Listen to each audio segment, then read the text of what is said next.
की बात कही है कि 100 गुना बढ़ जाती है खूबसूरती महज मुस्कुराने से, फिर भी लोग बाज नहीं आते हमेशा मुंह फुलाने से। एक बड़ी छोटी सी कहानी दोस्तों आपको सुनाता हूँ। ये कहानी सुमित जी की, जो एक बर्फ बनाने वाले कारखाने में काम करते थे।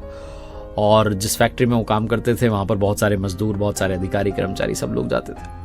और सुमित जी का एक रूटीन था, जब ये अपने ऑफिस उस वर्कशॉप में जाते थे, फैक्ट्री में जाते थे, तो अंदर जाते हुए ये जो गार्ड साहब थे उनको राम राम कहते हुए जाते थे, बाहर निकलते हुए राम राम काका कहते हुए निकलते थे।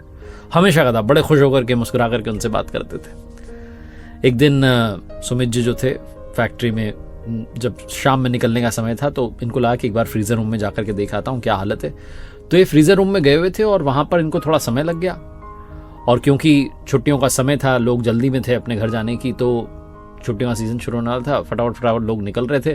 किसी को लगा कि अंदर कोई नहीं है, तो वो बाहर से दरवाजा लगा करके चला गया फ्रीजर रूम का। और अंदर सुमित जी जो थे वो अटके हुए थे अपने काम में। सुमित जी को पता नहीं था कि कोई गेट लगा के चला गया। जब ये काम फिनिश करके वापस आए दरवाजे की तरफ, तो देखा बाहर से दरवाजा लगा हुआ है। सुमित जी खटखटाने लगे, अपनी पॉकेट देखी तो फोन भी नहीं था, क्योंकि फोन डेस्क पर रखा हुआ था, वहीं छोड़ दिया था। सुमित जी को टेंशन हो गई कि अब क्या होगा, मैं तो फंस गया हूँ, सब लोग चले गए हैं।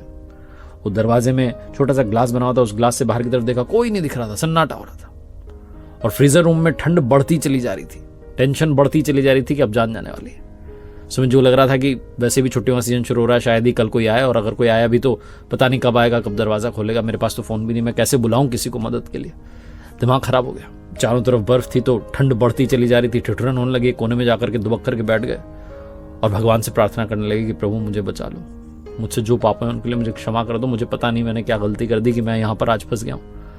बीवी बच्चों को संभालने वाला मैं ही हूँ, कोई सहारा नहीं रहेगा उनका, मैं चला गया तो मेरी जान ऐसे मत लो, मुझे ऐसी मौत मत दो। बहुत कुछ कहने लगे और ऐसे प्रार्थना करते करते आधा एक घंटा बीत गया।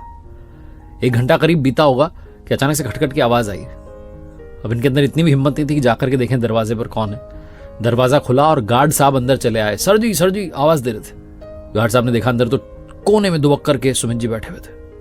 ठंड के मारे जान जा रही थी। बिना देरी के गार्ड साहब इनको बाहर लेकर के आया, हीटर के पास में बैठाया। और थोड़ी देर बाद जब सुमित जी की जान में जान आई, सांस में सांस आई, तब पूछा गार्ड साहब ने कि साहब आप कैसे फंस गए थे।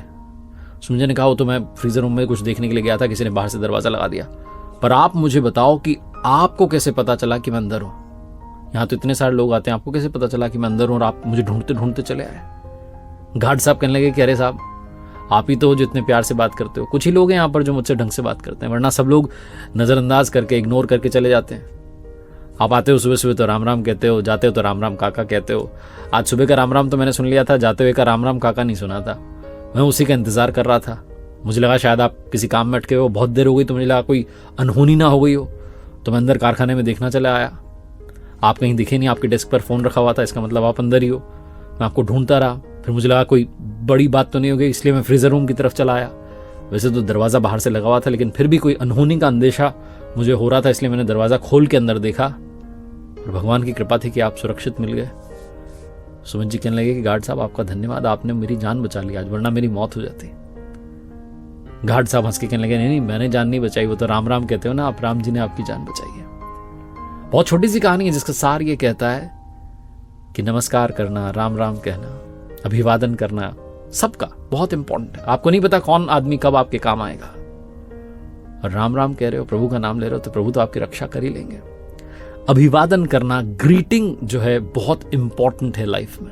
हम में से कई लोगों को ऐसा लगता है कि तो मुझसे छोटा है, इससे बात करके मेरा क्या फायदा होगा, इग्नोर करके आगे बढ़ जाते हैं, अपने आप को हम सुपीरियर समझते हैं। हम भूल जाते हैं कि सब लोग जो हैं एक जैसे ही हैं, हम सब उनकी संतान हैं। आपस में प्रेम रखिए, अपनों से नीचे वाले का भी ख्याल रखिए, क्योंकि जब आप सबका ख्याल रखते हैं तो ऊपर वाला हम सबका ख्याल रखता है।